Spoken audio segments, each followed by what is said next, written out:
అందరికీ నమస్తే, welcome to our channel.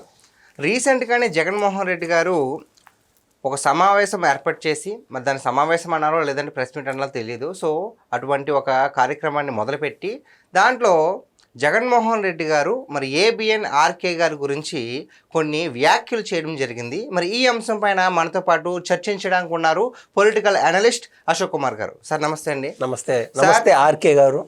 Sir నమస్తే అండి.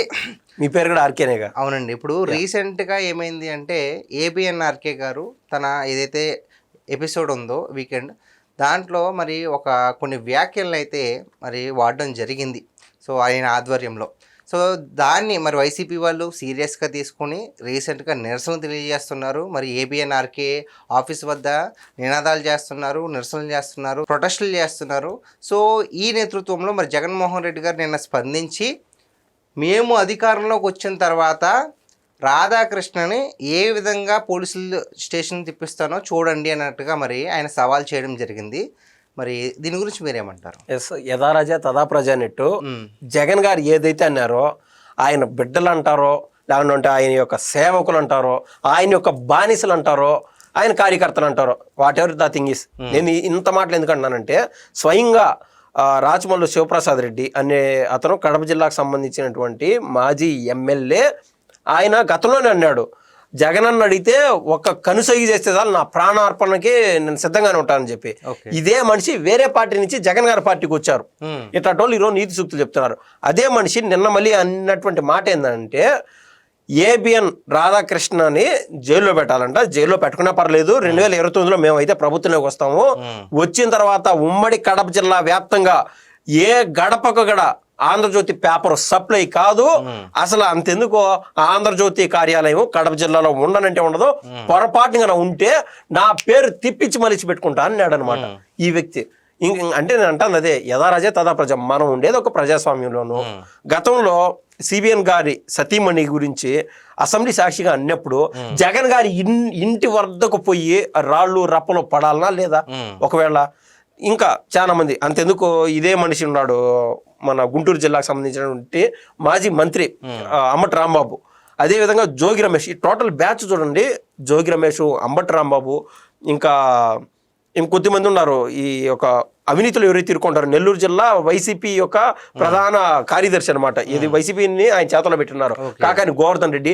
ఇట్లాంటి వాళ్ళందరూ హైదరాబాద్ కేంద్రంగా పోయి ఒక్క ఆప్షన్, కుక్క బిస్కెట్ దొరికినట్టు దొరికింది వాళ్ళకి. ఏమని, ఆంధ్రజ్యోతి ఏదైతే ఆయన తొలి పలుకులనో లేకుండా వీకెండ్ కామెంట్ పోయి ఆర్కే అని చెప్పి ఆయన రాశాడు. ఆయన ఎందుకు రాశాడనే మాట మనం డిస్కస్ చేద్దాము.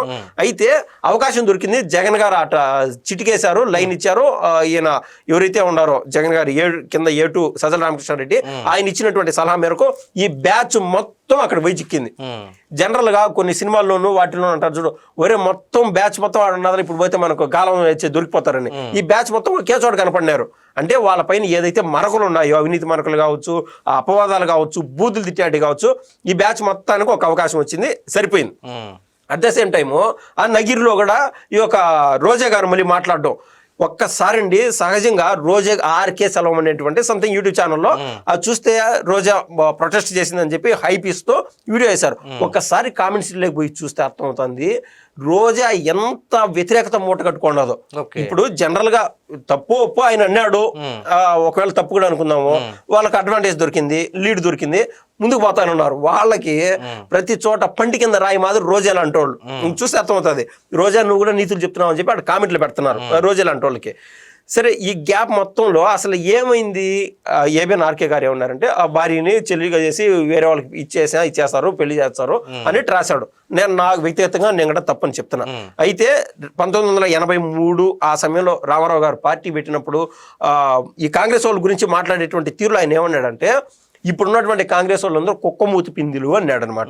అంటే గతంలో ఏదైతే ఇండియన్ నేషనల్ కాంగ్రెస్ అని 1885 ఆ చేంజ్ నుంచి కూడా ఈ ఇండియన్ నేషనల్ కాంగ్రెస్ ఎగ్జిస్ట్ అయ్యిండేది.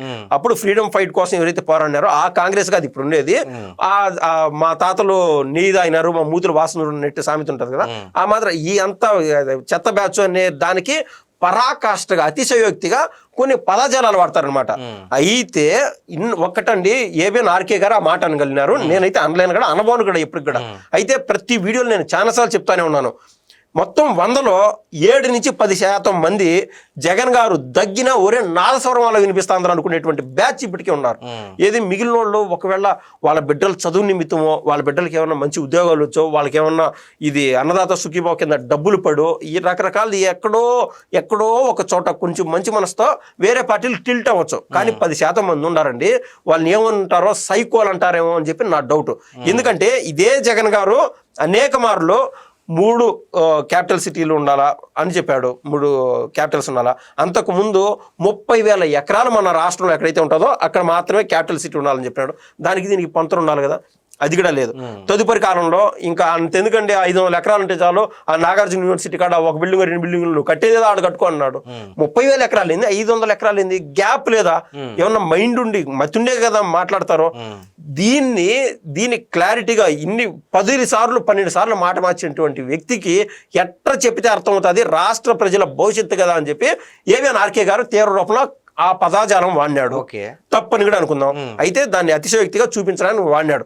కానీ అట్ ద సేమ్ టైం గురిగింజికి కింద నల్లగా ఉండేది ఎవరికి తెలియదు అంటారు కదా, అట్లా అంటే గురిగింజికి తెలియదు అన్నట్టు గతంలో జగన్ గారు ఇదే ఒక సభలో ఉన్నప్పుడు పక్కన నిన్న ఎవరైతే ఏబిఎన్ ఆంధ్రజ్యోతి కాడికి పోయినారో ఆ మనిషి జోగి రమేష్ కల్తీసారంలో మునిగి తేలినటువంటి వ్యక్తి, ఆ వ్యక్తి పీకే గారిని పీకే అంటే పిచ్చి కుక్క అనడము, భార్యని స్టెప్నీలు మార్చెట్టు మారుస్తున్నాడు అనడము ఆయన పక్కన పెడితే, స్వయంగా ఇదే జగన్ గారు లోకల్ అంటే ఆయన 3 పెళ్లిళ్ళు చేసుకున్నాడు. స్వామి నాకు వర్కౌట్ కాలేదు స్వామి, ఒకరికున్న పరిస్థితులు ఒకరికి ఉండవు అని చెప్పి క్లారిటీగా ఆయన ఏది కోర్టు పరిధి లేకపోయి ఆయన సంతకాలు ఎన్ని ఫిల్అప్ చేసేసుకొని ఆయన కొత్తగా 3వ పెళ్లి చేసుకున్నాడు. అయిపోయింది, ముగింపాడ.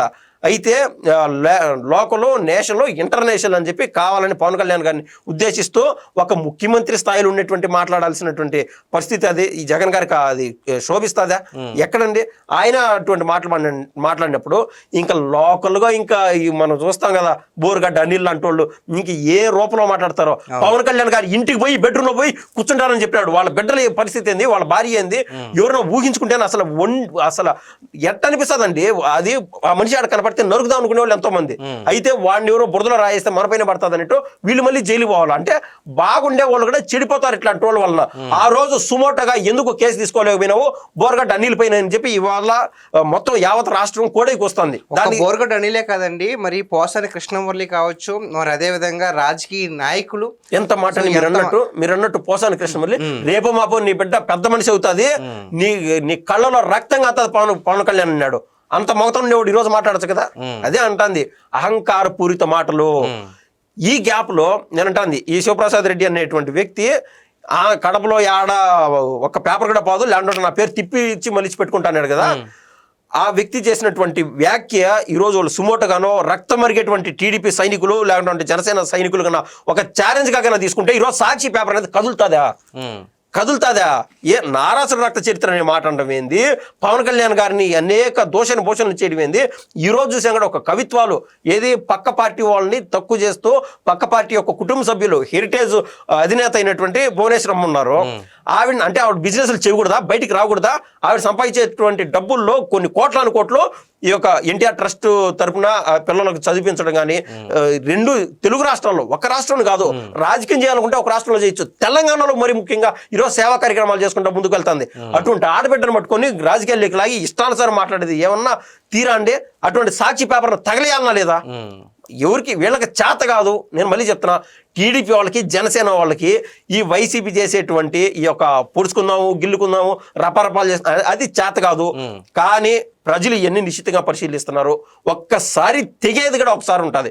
అది తెగినప్పుడు అత్యంత శాంతంగా కామ్గా ఉండేటువంటి వాళ్లకు ఎంత శక్తి ఉంటుందో వీళ్ళు కూడా వైసీపీ వాళ్ళు కూడా చూడబోతారు అతి త్వరలో అని చెప్పి నేనైతే నమ్ముతున్నాను. మరి జగన్మోహన్ రెడ్డి గారు ఇంకొక మాట అన్నారండి, అనే వ్యక్తికి ఉండదా, మరి అనే వ్యక్తికి ఉండరా ఆడవాళ్ళు, వాళ్ళనంటే ఎలా ఉంటుంది అంటే గతంలో ఎప్పుడు వీళ్ళు దూషించలేదన్నట్లుగా వైసీపీ వాళ్ళు ఎప్పుడు ఎవరిని అనలేదన్నట్టుగా అంటున్నారు. మరి ఇంట్లో ఉన్నటువంటి సొంత చెల్లిని మరి వేరే విధంగా మాట్లాడడం మరి ఇవన్నీ చేస్తారు కదా, దాని గురించి ఏమంటారు అసలు? గాంధీ తాతని నేను స్వయంగా చూడలా, ఒకవేళ కళ్ళెక్కడ రాలి ఆయన జగన్ గారు ప్రెస్ మీట్ పెట్టినప్పుడు నాకు గాంధీ తాతే కనపడతాడు. ఎందుకండి? అటువంటి యాక్టరు మొత్తం దేశవ్యాప్తంగా ఒక పొలిటీషియన్, ఒక ఈయన ఆర్జేడీ అధినేత ఉన్నాడండి లాలూ ప్రసాద్ యాదవ్ గారు, ఆయన తర్వాత జగన్ గారే. ఎట్లంటే అసలు నిజంగా గౌతమ్ బుద్ధుడు మళ్ళీ దిగి వచ్చాడరా ఆయన అనుకునే విధంగా ఉంటాడు. ఆయన పెట్టడము, ఆడబిడ్డల గురించి మాట్లాడటము, ఆ పాప ఏమైందో, ఆ పరిస్థితి ఏందో, అసలు వీళ్ళు మనుషులేనా, నాకు ఇంకొక విషయం తలుచుకుంటేనే బాధ వస్తుంది. నేను విన్నానండి ఆ ప్రశ్నతో. మళ్ళీ ఆయన అనడం, అదే మన కాలంలో ఏ రోజు ఇటువంటి చూడలేదు, చూడబోం కూడా. ఒరే అంటే అందరూ మర్చిపోయినారు. అస్సలు అర్థం కాల అండి నాకు. అసలు జగన్ గారు అంటే రాష్ట్రంలో ఉండేటువంటి వాళ్ళకి మెదడు లేదు ఒకటి, లేదా జగన్ గారికి లేదు. అంటే వీళ్ళకి విచక్షణ లేదు, వీళ్ళకి విచక్షణ లేదు. రెండిట్లో ఒకటే జరగాలి, ఒకటే అంటారు కదా, unlike poles doesn't intersect each other అన్నట్టు. ఆ విధంగా అయితే జగన్ అయినా కరెక్ట్ అయిండాలా, రాష్ట్ర వ్యాప్తంగా ఉండేటువంటి ఎవరైతే మేధావులు ఉన్నారో, సహజమైన ప్రజలు ఉన్నారో, ఇద్దరులో ఒకటే కరెక్ట్ అయిండాలా. అది నేను చెప్తాను. ఓకే. సో మొత్తం మీద ఈ చర్చ పైన మరి జరుగుతున్నటువంటి ఈ ఆందోళన పైన మీ అభిప్రాయం ఏంటి ఓవరాల్గా? ఇవన్నీ టీ కప్పులో తుఫాన్ అండి, టీ కప్పులో తుఫాన్. Very small. నేను చెప్పినా కదా స్టార్టింగ్ లోనే, ఈ ఆర్టిస్ట్ బ్యాచ్ ఎవరైతే ఉన్నారో అవకాశం దొరికింది, కుక్క బిస్కెట్లు మాదిరా. ఒక్కటి మనం నిశ్చితంగా పరిశీలించి చూస్తే, ఆడ హైదరాబాద్ లో పేలలేదు అని చెప్పి వాళ్ళు అనుకునేటువంటి వ్యవహారము ఇంకా ఆంధ్రాలో చేద్దామని ప్రయత్నం చేశారు. ఆంధ్రాలో చేద్దాం అనేటువంటి ప్రయత్నంలో భాగంగా జనరల్గా పార్టీలకు అతీతంగా చెప్తున్నాను, వాళ్ళకి పాపం అంటే పార్టీలు కూడా ప్రజలకు అంటే కష్టపడేటువంటి వాళ్ళకి సేవ చేస్తున్నాయి. అది టీడీపీ, జనసేన, వైసీపీ అని కాదు, వాళ్లకు డబ్బులు మిగిలిచ్చారు. ఏది ఒక్కొక్కరికి 400 రూపాయలు కూలీల్ని ఆ వైసీపీ జెండాలు పట్టుకొని పోయినారు. అది బి గ్రేడ్ నాయకులు ఎవరైతే ఉన్నారో, సర్పంచ్ స్థాయి నాయకులు, జెడ్పీటీసీ స్థాయి వాళ్ళు, కార్పొరేటర్లు, వీళ్ళు ఊరు వాళ్ళ రోడ్లపైకి కేవలం అంబటరాంబాబు అండ్ ఒక 10 మంది బ్యాచ్, వాళ్ళు తప్ప రోడ్లపైకి పోయిన వాళ్ళు ఎవరు లేరు. జగన్ గారు కంట్లో పడినామా లేదా అనే దానికోసం ప్రయత్నం భాగంగా ఆర్కే రోజా, అంబటరాంబాబు లాంటి వాళ్ళు ఆ సుల్లు చేయడం, ఇష్యూ చేయడం, వీళ్ళు ఎంత గట్టిగా కేజీఎఫ్ లో ఒక డైలాగ్ ఉంటుంది, దుష్మన్ పెట్రోలు వీడు ఒక నిప్పు అన్నట్టు. ఆ పెట్రోల్ ఎంత వచ్చే కొద్దీ దగ్గ మండుతుందని వీళ్ళు ఎంత గట్టిగా ఏబిఎన్ ఆర్కే గారి పైన వీళ్ళు మాట్లాడుతూ ఉంటే, వీళ్ళు చేసిన తప్పులు ప్రజలు నెమరేసుకునేటువంటి అవకాశం ఉంటుంది. ఇట్టటి వాటికి జడిసేటువంటి వ్యక్తియే కాదు. నేనంటా ఇది దేవుడు మనుషులకు ఇచ్చినటువంటి గొప్ప వరం ఏంటంటే మరుపు. ఇది మొన్నటికి మర్చిపోతారు. అయితే మర్చిపోకుండా అక్కడ రాజశేఖర రెడ్డి గారికి దమ్కి ఇచ్చినటువంటి వ్యక్తి ఎవరైనా ఉన్నారంటే ఏబిఎన్ ఆర్కే గారు కంటి మీద కునుకు లేకుండా చేశారు. కేసీఆర్ గారికి కంటి మీద కునుకు లేకుండా చేశారు. At the same time KCR గారు, జగన్ గారు 2 రాష్ట్రాల్లో పరిపాలన చేసేటువంటి సమయంలో 2 రాష్ట్రాల్లో ఏబిఎన్ ఉండకూడదు అనుకుంటా ఉంటే, ఒక రాష్ట్రంలో అయినా ఉంటే ఒక రకం ఏదో బిజినెస్ జరుగుతూ ఉంటుంది, వేరే జరుగుతూ ఉంటుంది. అట్ట కాదు, 2 రాష్ట్రాల్లో ఏబిఎన్ ఎలిమినేట్ చేద్దామని ప్రయత్నం చేసినా కూడా నికార్స్గా నిలబడ్డాడంటే ఆ శక్తి, అంత ధీరత్వం ఏబిఎన్ ఆర్కే గారికి దేశం లేకల సాధ్యం. పత్రికకు సంబంధించి అంటే విలేకరు స్థాయి నుంచి ఎదిగినాడు. పత్రిక యొక్క ఓనర్ ఆ మాదిరినే ఉండాలని చెప్పి నేనైతే భావిస్తున్నా. గతంలో కూడా ఏబిఎన్ అట్టడుగు స్థాయి పడిపోయేటువంటి క్రమంలో ఈయన దాన్ని హ్యాండ్ ఓవర్ చేసుకుని దాన్ని ఉన్నత శిఖరాలకు చేర్చినటువంటి వ్యక్తి ఆర్కే గారు. అద్భుతం. Real I'm a great fan to ABN and ABN Radhakrishna గారు. విలేకరు అయినా కూడా, జర్నలిస్ట్ అయినా కూడా అంత దమ్ముతో ఉండాలని చెప్పి నేనైతే భావిస్తున్నాను అండి. ఓకే, థ్యాంక్స్ అండి. థ్యాంక్స్ అండి.